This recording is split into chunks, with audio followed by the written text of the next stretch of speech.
Shaping Strategy, the APR Journey, is Season 2 of the NSPRA podcast, produced by the National School Public Relations Association in partnership with NSPRA's Accreditation Committee. Released during APR Month in 2026, this limited series explores every stage of the APR journey, from what to consider before starting to how accreditation shapes professional practice and what it reveals about growth, strategy, and the profession. I'm your host, Christina Baumgartner, APR. On today's episode, Just Ask Chat, we talk to two school PR practitioners about AI and ethics in public relations. Marcy Orr has spent 24 years in education, first as an English teacher and, for the last dozen, focusing on telling the stories of public schools through communications and community engagement. A former school board member, Marcy also understands the unique challenges and opportunities school leaders face. She's a strategic communications leader with a strong public education background and deep understanding of superintendent priorities, district operations, and Missouri education. She thrives at the intersection of education and engagement, understanding how school leaders think, what districts value, and how to communicate in ways that earn credibility and momentum. She crafts messaging that builds trust and drives engagement, whether through campaigns, outreach, or proposals, bringing a relationship-first mindset, and is energized by collaboration, details, and work that helps leaders improve culture and retention for student success. She holds a master's in teaching from Columbia College and a bachelor's in business administration and management from the University of Missouri, Columbia. Jake Potter, APR, is in his first year as Executive Director of Communications for Lawrence Public Schools, LPS USD 497 in Kansas, after serving in a similar capacity for the previous 14 years in the Leavenworth Unified School District. LPS provides pre-K through 12th grade educational services to more than 10,000 students on 21 campuses and partners regularly with the University of Kansas to strengthen academic outcomes for students. Jake is entering his 15th year in school PR and district communications, where he has led multiple strategic planning efforts, served as the organization's spokesperson, developed a summer high school student PR internship and mentoring program, supported passage and delivery of a bond initiative, managed community outreach, rebranded and launched websites and social media networks, created and co-hosted multiple podcasts, and a wide array of other duties as assigned. He has also championed implementation of Magic School Magic Student AI for classroom integration and leads professional development related to artificial intelligence challenges and opportunities in a K-12 teaching and learning environment. AI has become integral to Jake's work, and he serves as the conduit to district leaders and staff members eager to enhance their workflow. Prior to school PR, Jake worked for a public relations firm in the KC area, providing strategic communications counsel and support to a variety of local and statewide public sector agencies and federal organizations. Jake has served on the Kansas School Public Relations Association in various capacities since 2016, including as president for the 21-22 school year. He also serves as the South Central Region Vice President of the National School Public Relations Association's Executive Board, representing Kansas, Missouri, Texas, Arkansas, Oklahoma, and Louisiana. He has presented at chapter, statewide, and national conferences, including the NSPRA National Seminar and National Association of School Boards. Let's talk to Marcy and Jake. Hi, Jake and Marcy. Thank you so much for joining me today. Hey, good morning, Christina. Thanks for having us. Of course. Thank you so much for being willing to have a conversation about AI. I know it's so new, and a lot of PR practitioners in school PR and outside of school PR are still trying to figure out, how does it work? How do we use it? How can it help us? And so I thought maybe we could jump right in with maybe each of you talking a little bit about how you've incorporated AI into your own work in public relations so far, and how it's improved your workflow or how it's made your life a little easier, or anything that you want to discuss about how you've used it in your work. So Jake, I'll kick it to you first for this one. How long is this podcast? Because I feel like I could talk for a while. So professional, I mean, I'm using it a lot, right? And have now probably for going on 3 years. And with ChatGPT being the entry, and then spanning off into Claude and Google Gemini and Perplexity and um, some of the more fun applications like of text to image or text to music, audio files. So I'm kind of like dabbling. But in terms of the professional question, so definitely I wouldn't say that I use it to write. And I think a lot of us in our roles feel like writing is our strength. And sometimes it takes longer to figure out what the prompts would be. But I certainly do it like when I've done a podcast. If the topic, is a certain thing to help brainstorm maybe questions, right? Or to even brainstorm topics or to brainstorm the name of what the show should be called. So I'd say more of like that thought partner piece where it's just the random, without AI. If I had a teammate in the office with me and we were just whiteboarding and brainstorming, those kinds of ways I would say. Um, I've also had the unique role in terms of I think that we all know that PD is lacking when it comes to AI, especially for school staff. Have had the opportunity to be the in-district PD presenter on the topic of AI, and whether that be for personal professional use or something specific like Magic School AI. And that's given me an opportunity to be in front of staff with not only a wide range of experiences with AI, but also a wide range, I would say, of overall skepticism, fear, passion. And that's helped to elevate my understanding, which we know to be there, but how families think about AI, how our young people think about AI, and it's not all the same. So I'd say PD, one of those examples, and also being the individual to provide PD to like our principals and district leaders and how they can find efficiencies using AI and different tools and things like that, to include how not to use AI, making sure that whatever they're using, that it's not that there's always that human oversight component. Mm-hmm. And as part of my presentations, I make sure to point out here's how it can look if you just over trust what the output is, right? And then really be mindful of just making sure that we're always delivering messaging with trust, authenticity, and mindful of our audiences. And there are certainly times where AI can help to support that, but if left, unreviewed, could cause some different kinds of PR issues and cleanup that we would have to deal with on the back end. Marcy, how about you? How have you been incorporating AI into the work that you're doing? Well, I will ditto many things that Jake mentioned, and go into those a little bit further. I certainly hear and understand the conversation about how writing is a strength of school PR professionals. I'm a former English teacher, and that is one thing that I do pride myself on is writing. So on that note, I use it more as another person in my office per se, to help with efficiency. So I will use it to write Facebook captions or social media captions.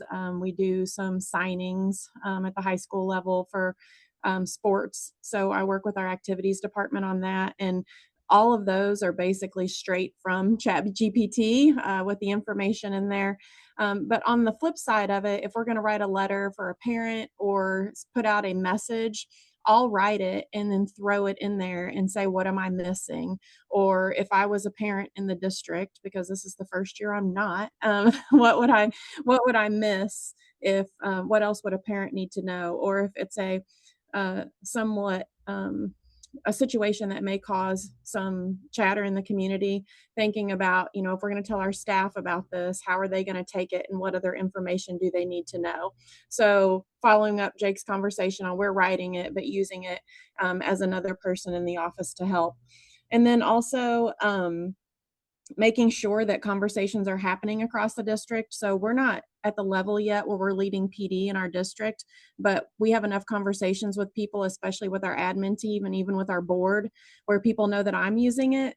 So, they'll ask the questions, how do we do this? Or showing secretaries in our school and in other districts whenever we've presented PD saying, if there was a water main break at your elementary school and we go into freak out crisis communication mode and I don't know what to say right now, just putting that in there and giving it a starting place and then taking that information and making it yours and making it sound like our district. So those are the main ways that we're using it.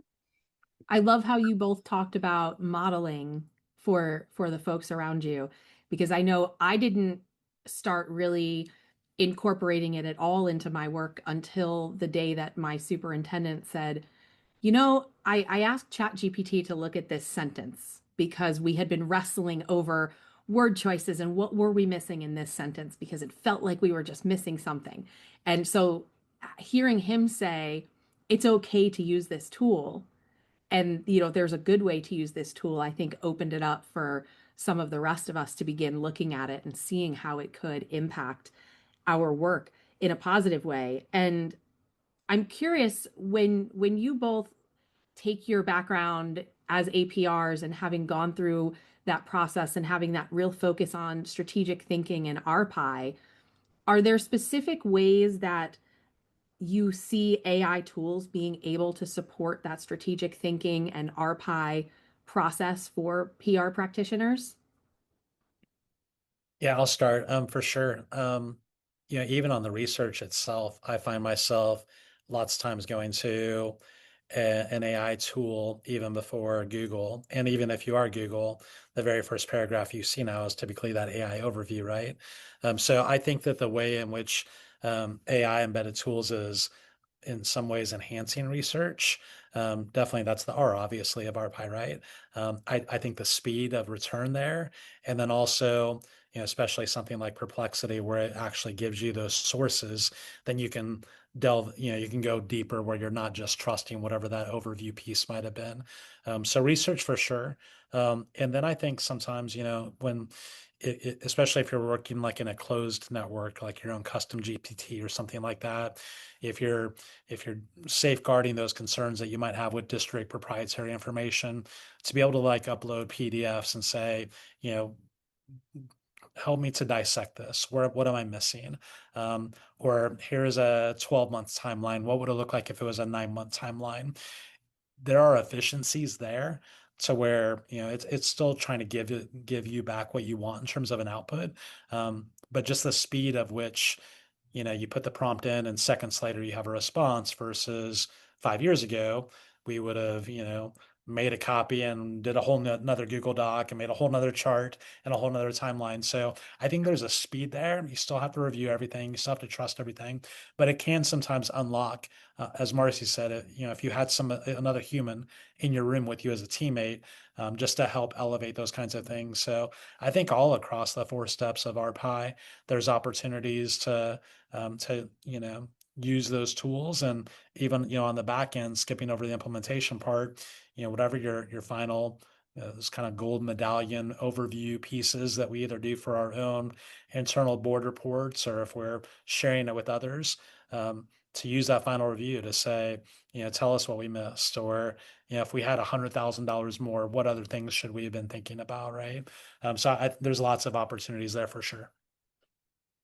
Marcy, how about you? Are there any particular things that within the strategic thinking and the RPI process that you're seeing AI being helpful with? Absolutely. I think sometimes I just don't know where to start, either because it's a brand new project, like maybe one of those project communications plans, like if you're going to do some, district reorganizing, or it's something you've done forever, like homecoming. Throwing it in there and getting those extra thoughts on those pieces or a place to start. The research piece, obviously, Jake mentioned, is so much better with that and so much faster. From the implementation stage, just being able to put tactics to use. So AI is a tactic, right? But it can help us get to those outcomes that we're looking for and maybe give us a little bit of direction or a plan for that. And then that evaluation piece has been huge for me because honestly, guilty, I forget about that piece sometimes and I don't spend as much on it as I should. But because of AI, it's been easier because I can take our climate and culture surveys from the district, which we're required to do as part of our state plan. And then I can put them in there and say, hey, I need to make a board report out of this. And with so many stakeholders on that, from, internal to external, and students in the classroom to parents in the community, I can say, I need this to be digestible for this audience. So give me the 3 top things that we did really well this year, according to these survey results, and give me the 3 challenges that we're having. And then, AI is great. It says, here's your 3 challenges. Would you like to have a plan for how you can help mitigate those? And sure, give me that too. So just helping understand that. And then something that we may or may not get to is what I struggle with, and maybe Jake and you, Christina, have some information on this, is how much do I tell I used AI for this? So whenever I give that board report, I always do put on the bottom of it that, this was generated with the help of artificial intelligence. But I think we're at a crossroads there in determining where we put that, even on our social media post. And when we say, it's not just our authentic work, but it's our authentic thoughts with our work. I think that leads us perfectly into what my next question was going to be, which was about whether you're starting to see any ethical lines that are being blurred a little bit with AI, particularly in the school PR world. Yes, for sure. You said blur lines. I feel like it's a gray area for sure. And some of the examples that I think about is, when a staff member or a parent wants to show me an example and they're like, look at this principal's message today versus the message that was sent 4 months ago. What do you see differently? And usually as we're playing out this kind of this example, it's, well, clearly AI helped them with this one. And, the original was maybe in some ways not as professional, right? Like, but when readers see a difference, and to Marcy's point, if it's not disclosed, that does cause, I don't, some ethical concerns there in terms of like lack of disclosure, but also, what I always gravitate back towards is that trust and authenticity piece. If people believe that somebody else is doing the work and, Marcy said doing the thinking, obviously those are hard relationships then to rebuild or to kind of, put those deposits back in your street cred when it comes to either communicating with your staff, communicating with families. So I've seen that example. I've seen probably some lack of human oversight examples where even clearly somebody had done some work in AI, cut, copy, pasted the whole thing, but included the prompts. So those are lessons, kind of like when yeah, I mean, lessons learned for those individuals, but I think in our rules, an opportunity to make those teachable moments.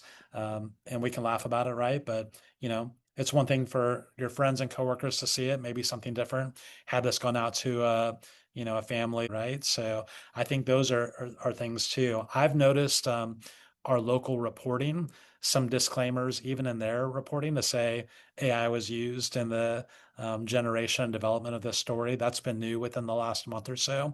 So I think sometimes we think we only think about ourselves in education, but this is certainly dilemmas that are impacting all industry, especially those that are really leaning in and trying to find efficiencies or ways to maximize return on investment with using some of these tools. But I also think sometimes AI gets a bad rap. Like, we probably, I think all 3 of us in this recording have written things for other people to deliver, whether that's a graduation speech or a back to school message. And I'm not remembering all the times in which the real authors were disclosed, right? So the ghostwriting element of what we do has certainly always been embedded. But I think that, as long as there's that element of being able to show your work, which means that whoever's delivering that message still has to be the owner of it, right? It may not be me as the principal delivering the commencement speech, but I've got to have that material mastered enough. And if I'm questioned about it, I have to take ownership of it. I think similarly about AI, if I'm using it to outline, I don't necessarily feel like I have to disclose. But what I do feel like, especially to elevate everyone's AI literacy, is to be very transparent in terms of, yeah, I use Google Gemini multiple times a day. right? That doesn't mean I don't feel like I have to footnote every time to say, well, this phrase was actually suggested by Grammarly, and this phrase came from this place. But 6 months from now, I might think differently about that, and I would certainly think differently if this was a conversation about student access to AI in a classroom, if I were a teacher, versus us having this more professional conversation. I love that point about ghostwriting because I think it is something that as PR professionals we have been asked to do countless times. And I know usually my workflow as a ghostwriter is I sit down with the person and I pick their brain first and get, what are your thoughts on this topic and what experiences that have you had that can be drawn upon for this. And I sometimes I struggle with seeing whether AI has that similar type of flow or not, although I will say I have been called out on having been the ghostwriter for a an address that was given by an official. Somebody came up to me afterwards and said that was a really nice speech that you wrote for them. Right. And as the ghostwriter I had to say I don't really know how to answer this in this moment. Right. Marcy, other than I know you mentioned the disclosing piece of it, are there other ethical lines that you're seeing in your work with school PR professionals and using AI? Sure, and I'm going to answer that, but I also want to give a shout out to Jake for the ghostwriting comment and agree with all of your, because how great is it, to know the impact that a communications office can make across departments and in the community without anybody ever knowing that it's us. Like, it's just awesome. And I love your statement, Jake, of whoever's delivering that piece is the owner. So whenever we're looking at that and we're thinking about the ethical lines, one of the things that frustrates me the most as a communications person is I know this person's using AI and I'm so glad that they are. But then whenever they're putting out the message, they didn't take out the bold. Maybe that prompt is still there. I hope not. But the bold gives it away. We can argue about the M dash all day long. But then looking too at making sure that it sounds like us, again, that authenticity that Jake was talking about, does it sound like my school district? Does it sound like something that we would put out anyway? And then the student data piece, like I mentioned that I use it. I'm trying to also train my athletics department to use it for these write-ups on like senior signings. But then how much information do you put in there? What's the directory information from your district that you're already putting in there that would be public? And making sure that we're not putting any personnel or student issue in there. So that's a big piece that I do try to hit on if I have a conversation with someone, is making sure that we're using the correct information. I think those are all important points as well in terms of, sometimes we don't think about what we're typing into that chat box because it just becomes so much second nature to put that in there. And I'm curious too, because you've both talked about disclosing and, using it for certain things where maybe it's a little bit quicker. Like Marcy, I know you mentioned with some Facebook captions and things like that. Where do you think the line falls nowadays with what you have to disclose in terms of that? Is it that every Facebook caption would need to say this was written with the assistance of AI? Is it a disclaimer on the page itself, maybe somewhere in a header that says sometimes we use AI to help us with this? Do you think that there's a best practice that you're seeing in terms of that kind of disclosure?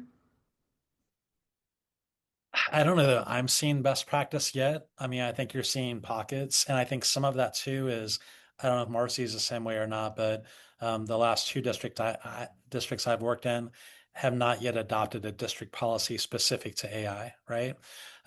Yes, we have a technology usage agreement, and you can make the case that AI falls under this, but we can also all agree that AI is a whole different ball of wax too, right?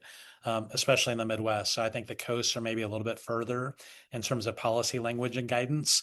I think that best practice on disclosure, on transparency would certainly fit into that policy. But without a policy, it's sort of that thing where we're flying the plane and building it at the same time. So I think for us to role model, us being in our position to role model how we talk about it openly, and that we're not like afraid to say, when we use it, and not even afraid to say, here's how it worked and here's how it didn't work. I think those are all good things for us to do in our rules. I think the best practice that I could see is like, on the about section of your Facebook account or whatever, you're just putting it there maybe as a one time versus trying to add it into every single post, because certainly there's going to be posts that you do on the fly that you've got the content, you didn't need AI to help support it, right? So I think that that's a gray area for sure. And I think the biggest thing is consistency, and especially if it's a district communication situation or we're sending that to directors and principals as to our suggestions as to how that should look, but then still doing it in a way where we're not micromanaging. Like, we don't want to review and edit every single school newsletter, right? But we do want to embrace when they're using some of these things to enhance readability and be more accessible. And maybe if we just provide that paragraph to them that gets included somewhere in a footnote, that makes everybody feel more comfortable. But I think just the consistency piece. As an example, one of the uses that we've done, we've used AI pretty heavily as a partner in doing a strategic plan, where we're doing sort of all the traditional whiteboarding and things like that, but instead of transcripting everything, using some of those efficiencies in AI to do that. And we're transparent throughout to say, here's how we're using, this AI model, and here's how we're, reviewing that material and assessing it, whatever. So I think especially those bigger leverage items, to be transparent and disclose at those moments in time, I think that's certainly appropriate. Marcy, how about you? What are you seeing with this? I'll just add a couple of things to what Jake said, because I obviously agree with everything. I think it's important that we also remember that this is a tool, just like any other tools that we might use. I might use a different program to write, or a different platform for messaging. So AI is a tool, and we're using AI every day. I think we get stuck on that we're using ChatGPT, or we're using Claude or Perplexity, but also Google. Like, how long have we just used Google to do our work? And I don't remember ever citing that I Googled this before I put something out. So remembering that part. And then I like the mention of the AI on your Facebook page, and also with all of the accessibility things that are coming down from the federal level this April or next April for our school districts. That transcription piece is huge for online videos, and right now that's kind of what I'm getting stuck on in my mind, is like our board of education recordings for our meetings, or any videos that we put out online. And so if I cite that, maybe it will be a little bit better with that 99% that we're supposed to have for accuracy on our transcriptions. So I'm going to have to add those things as well. So I appreciate Jake's comments on that. What advice would you both give to a school PR person who maybe has not used AI in their work up to now, and they start looking at it and they say, I want to jump into using this? Is there any advice you would give them about getting started on using it? Maybe any platforms that they should start with, or workflows that you would recommend? I mean, I don't know if you have to jump into building a custom GPT right away, or if you can kind of start a little bit slower, but any advice for somebody new to trying to incorporate AI? I would say three things. One, just pick a platform, and versus trying to like learn all the different ones out there, just pick one and sort of get your first repetitions in with that. Secondly, I would say use it personally and not just professionally. Do the thing where you take the picture of your refrigerator and say, give me 3 recipe ideas. Or say, I'm going to St. Louis next weekend. What are, 5 ideas of, this age group of individuals that are going to be with me? I think that can help to increase confidence, to be like, oh, this is like more powerful than I realized. And that can then help to unlock how you might think about your own workflow as you're seeing the prompting and the output. And then I would also just say that, like, in general, talk to people outside of our profession. So, fortunately or unfortunately, I have a ton of friends that are attorneys. And when you talk to them about how their firms are using AI, it's in some ways almost replacing that, that law school student or the paralegal or the summer internship, because AI is doing so much of that work, right? So as you think about hearing how other teams are using this for efficiency, and then how does that unlock your time? Does it mean that if I've got an extra hour, that maybe I can, focus on my health and wellness and not have to be in the office as long? Or does it mean I have another hour where I can be face to face with a coworker instead of, having to send texts and emails? It doesn't mean that we're now all of a sudden going to work a 30-hour week, but I think it can help to reduce some burnout. So those three things I would say: pick a platform, use it not just personally, but professionally, and really talk about how other individuals are using this stuff, because you can get some best tips and practices outside of education for sure. Marcy, how about you? What advice would you give to somebody? What I'll add to Jake is don't be afraid to talk about it around the school buildings in all of your meetings. So, or whatever conversations you're having one-on-one, whether that is in a meeting or with other people. So talk about using it so other people know that they can use it as well. And then for those people that you have in your district who may be a little afraid to use it, the let me show you how. Okay, so visiting them and just saying, what did you do today? And then taking one thing that they did and showing them how AI can help them be more efficient in their work. I think great advice from both of you.